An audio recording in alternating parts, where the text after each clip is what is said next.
ನಮಸ್ಕಾರ. ಆಯುರ್ವೇದ ದಿನಚರಿಯೆಗೆ ಸ್ವಾಗತ. ನಮ್ಮ ಪ್ರಕೃತಿಯಲ್ಲಿ ಪಂಚಮಹಾಭೂತಗಳು ಇವೆ. ಅವು ಪೃಥ್ವಿ, ಅಪ್, ತೇಜೋ, ವಾಯು, ಆಕಾಶ.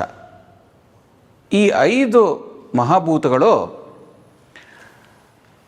ನಮ್ಮ ಪ್ರಕೃತಿ, ಈಚೆ ಇರೋ ಪ್ರಕೃತಿ, ನಮ್ಮ ದೇಹಕ ಪ್ರಕೃತಿ ಎರಡಕ್ಕೂ ಇನ್ಫ್ಲುಯೆನ್ಸ್ ಮಾಡುತ್ತೆ.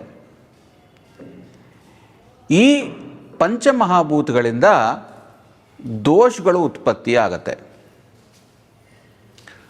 ಪೃಥ್ವಿ, ಅಪ್ ಮಹಾಭೂತದಿಂದ ಕಫದೋಷ ಉತ್ಪತ್ತಿ ಆಗತ್ತೆ.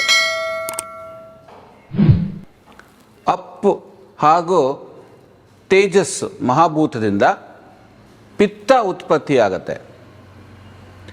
ವಾಯು ಹಾಗೂ ಆಕಾಶ ಮಹಾಭೂತದಿಂದ ವಾತದೋಷ ಉತ್ಪತ್ತಿ ಆಗತ್ತೆ. ಸೊ 5 ಮಹಾಭೂತಗಳಿದ್ದ, ಅದರಿಂದ 3 ದೋಷಗಳು ಆಯಿತು. ಈ 3 ದೋಷಗಳು ನಮ್ಮ ದಿನಚರ್ಯೆ, ರಾತ್ರಿಚರ್ಯೆನ ಗವರ್ನ್ ಮಾಡುತ್ತೆ. ದಿನಚರ್ಯೆಯಲ್ಲಿ ಬೆಳಗ್ಗೆ ಸೂರ್ಯೋದಯದಿಂದ ಸೂರ್ಯಾಸ್ತದವರೆಗೂ, ಸಂಜೆ ರಾತ್ರಿಚರ್ಯೆ ಸೂರ್ಯಾಸ್ತದಿಂದ ಸೂರ್ಯೋದಯವರೆಗೂ 12 ಗಂಟೆ ಟೈಮು. ಬೆಳಗ್ಗೆ ದಿನಚರ್ಯೆ, ಸಂಜೆ ರಾತ್ರಿಚರ್ಯೆ, 2 ಸೈಕಲ್ ಇದೆ. ಈ 2 ಸೈಕಲ್ಲು ಈ 3 ದೋಷ ವಾತ, ಪಿತ್ತ, ಕಫ ನೋಡ್ಕೊಳ್ಳುತ್ತೆ, ಕಾಪಾಡತ್ತೆ.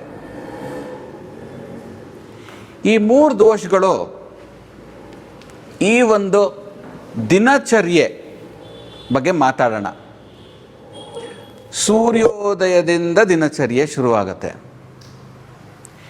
ಈ ದಿನಚರ್ಯೆ 12 ಗಂಟೆಯಲ್ಲಿ 4 ಗಂಟೆ ಒಂದೊಂದು ದೋಷಗಳು ಅಧಿಪತಿಗಳು.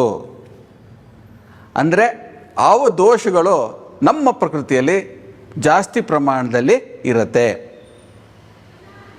ಅದರಿಂದ ಏನಾಗುತ್ತೆ, ನಮ್ಮ ದೇಹದ ಆರೋಗ್ಯ ತುಂಬ ಇನ್ಫ್ಲುಯೆನ್ಸ್ ಮಾಡುತ್ತೆ. ಬೆಳಗ್ಗೆ 6ರಿಂದ ಬೆಳಗ್ಗೆ 10 ಗಂಟೆವರೆಗೂ ಈ 4 ಅವರು ಕಫದೋಷ ಪ್ರಧಾನತೆ ಜಾಸ್ತಿ ಇರುತ್ತೆ ವಾತಾವರಣದಲ್ಲಿ, ದೇಹದಲ್ಲಿ. ಮಧ್ಯಾಹ್ನ 10ರಿಂದ ಮಧ್ಯಾಹ್ನ 2 ಗಂಟೆವರೆಗೂ ಈ 4 ಅವರು ಪಿತ್ತದೋಷ ಪ್ರಧಾನತೆ ಜಾಸ್ತಿ ಇರುತ್ತೆ. ಮಧ್ಯಾಹ್ನ 2 ಗಂಟೆಯಿಂದ ಸಂಜೆ 6 ಗಂಟೆವರೆಗೂ ಈ 4 ಅವರಲ್ಲಿ ವಾತದೋಷ ಪ್ರಧಾನತೆ ಜಾಸ್ತಿ ಇರುತ್ತೆ. ಸೂರ್ಯೋದಯ ಆಗ್ತಾ ಇರಂಗೆ ಅವನ ಕಿರಣಗಳ ಶಕ್ತಿ ಜಾಸ್ತಿ ಆಗ್ತಾ ಹೋಗುತ್ತೆ. ಆಮೇಲೆ ಮತ್ತೆ ತಿರ್ಗಾ ಕಮ್ಮಿ ಆಗ್ತಾ ಬರುತ್ತೆ. ಸೊ ಈ ಇನ್ಫ್ಲುಯೆನ್ಸು ಮಹಾಭೂತಗಳ ಮೇಲೆ ಪ್ರಭಾವ ಜಾಸ್ತಿ ಇರುತ್ತೆ. ಈ ಪಂಚಮಹಾಭೂತಗಳು, ಈ ದೋಷಗಳ ನಾನು ಡಿವಿಷನ್ ಮಾಡಿಬಿಟ್ಟೆ, ಹೆಂಗೆ ಪಂಚಮಹಾಭೂತಗಳು 3 ದೋಷಗಳಾಗತ್ತೆ ಅಂತ. ಸೊ ಈ ದೋಷದ ಕಾಲಗಳನ್ನ ಇನ್ಫ್ಲುಯೆನ್ಸ್ ಮಾಡುತ್ತೆ. ಹೀಗೆ ರಾತ್ರಿಚರ್ಯೆಯಲ್ಲೂ ಕೂಡ ಸಂಜೆ 6 ಗಂಟೆಯಿಂದ ರಾತ್ರಿ 10 ಗಂಟೆವರೆಗೂ ಈ 4 ಅವರು ಕಫದೋಷ ಪ್ರಧಾನತೆ ಜಾಸ್ತಿ ಇರುತ್ತೆ. ರಾತ್ರಿ 10 ಗಂಟೆಯಿಂದ ಮಧ್ಯರಾತ್ರಿ 2 ಗಂಟೆವರೆಗೂ ಪಿತ್ತದೋಷ ಪ್ರಧಾನತೆ ಜಾಸ್ತಿ ಇರುತ್ತೆ. ಮಧ್ಯರಾತ್ರಿ 2 ಗಂಟೆಯಿಂದ ಮುಂಜಾನೆ 6 ಗಂಟೆವರೆಗೂ ಈ 4 ಅವರದಲ್ಲಿ ವಾತದೋಷ ಪ್ರಧಾನತೆ ಇರುತ್ತೆ. ವಾತ, ಪಿತ್ತ, ಕಫ ದೋಷಗಳು ನಮ್ಮ ದೇಹದಲ್ಲಿರತ್ತೆ, ಪ್ರಕೃತಿಯಲ್ಲೂ ಕಾಣಿಸ್ಕೊಳ್ಳುತ್ತೆ. ಆಯುರ್ವೇದ ಏನೇನು ಮಾಡಬೇಕು, ಏನೇನು ತಿನ್ನಬೇಕು, ಏನೇನು ಬೇರೆ ಬೇರೆ ಭೋಜನ ವಿಧಿಗಳು ಹಾಗೂ ಲೈಫ್ ಸ್ಟೈಲು ಹೆಂಗೆ ಫಾಲೋ ಮಾಡ್ಕೊಬೇಕು ಅಂತ ಆಯುರ್ವೇದ ಹೇಳುತ್ತೆ. ಈ ದೋಷದ ಅನುಕೂಲತೆಗಳನ್ನು ನೋಡಿ.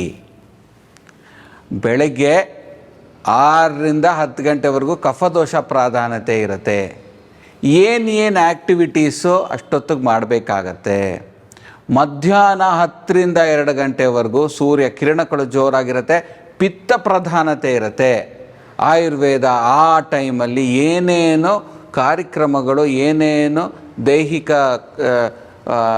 ಆಹಾರಗಳು ಇದೆಲ್ಲ ತೊಗೊಬೇಕಾಗಿರೋದು ಒಂದು ಅಡ್ವೈಸ್ ಮಾಡುತ್ತೆ. ಹಾಗೆ ಸಂಜೆ ಹೊತ್ತು ಒಂದು ಅಡ್ವೈಸ್ ಮಾಡುತ್ತೆ. ಈಚೆ ಇರೋ ಪ್ರಕೃತಿ ನಮ್ಮ ದೇಹದ ಪ್ರಕೃತಿಗೆ ಇನ್ಫ್ಲೂಯೆನ್ಸ್ ಮಾಡುತ್ತೆ. ಈಚೆ ಏನೋ ಒಂದು ಸೈಕಲ್, ಎನ್ವಿರಾನ್ಮೆಂಟಲ್ ಸೈಕಲ್ ಅಂತ ಇರುತ್ತೆ, ಅದು ನಮ್ಮ ದೈಹಿಕ ಸೈಕಲ್ನೂ ಕೂಡ ಇನ್ಫ್ಲೂಯೆನ್ಸ್ ಮಾಡುತ್ತೆ.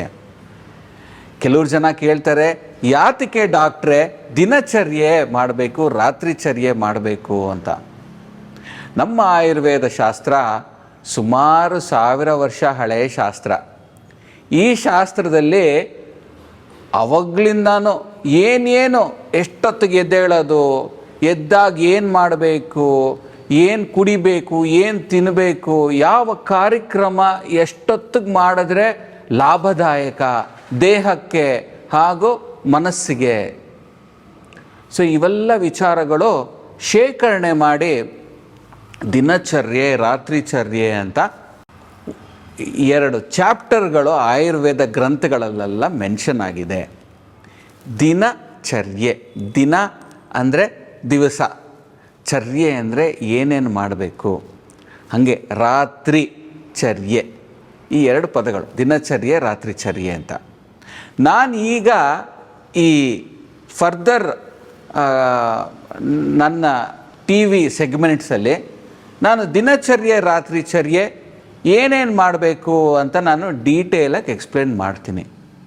ನಾನು ಎಕ್ಸ್ಪ್ಲೇನ್ ಮಾಡೋದು ನಮ್ಮ ಹಳೇ ಆಯುರ್ವೇದ ಗ್ರಂಥಗಳು, ಚರಕ ಸಂಹಿತ, ಸುಶ್ರುತ ಸಂಹಿತ, ಅಷ್ಟಾಂಗ ಹೃದಯ, ಈ ಗ್ರಂಥಗಳಲ್ಲಿ ದಿನಚರ್ಯೆ ಏನೇನು ಮಾಡಬೇಕು, ರಾತ್ರಿಚರ್ಯೆ ಏನೇನು ಮಾಡಬೇಕು, ಇದರಿಂದ ನಮ್ಮ ಆರೋಗ್ಯ ಎಷ್ಟು ಚೆನ್ನಾಗಿ ನಾವು ಕಾಪಾಡ್ಕೊಬೋದು, ಇದನ್ನು ಬರೀ ಫಾಲೋ ಮಾಡ್ಕೊಂಬಂದರೆ ದೋಷಗಳು ನಮ್ಮ ದೇಹದಲ್ಲಿ ಸಮ ಪ್ರಮಾಣದಲ್ಲಿ ಬ್ಯಾಲೆನ್ಸಲ್ಲಿ ಇರತ್ತೆ.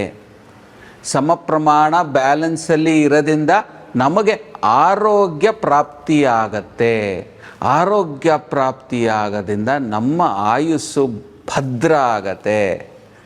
ಸೊ ಈ ಫರ್ದರ್ ಸೆಗ್ಮೆಂಟ್ಸಲ್ಲಿ ನಾನು ದಿನಚರ್ಯೆ, ಋತುಚರ್ಯೆನ ಡೀಟೇಲಾಗಿ ಎಕ್ಸ್ಪ್ಲೇನ್ ಮಾಡ್ಕೊಂಡು ಹೋಗ್ತೀನಿ. ನಮಸ್ಕಾರ.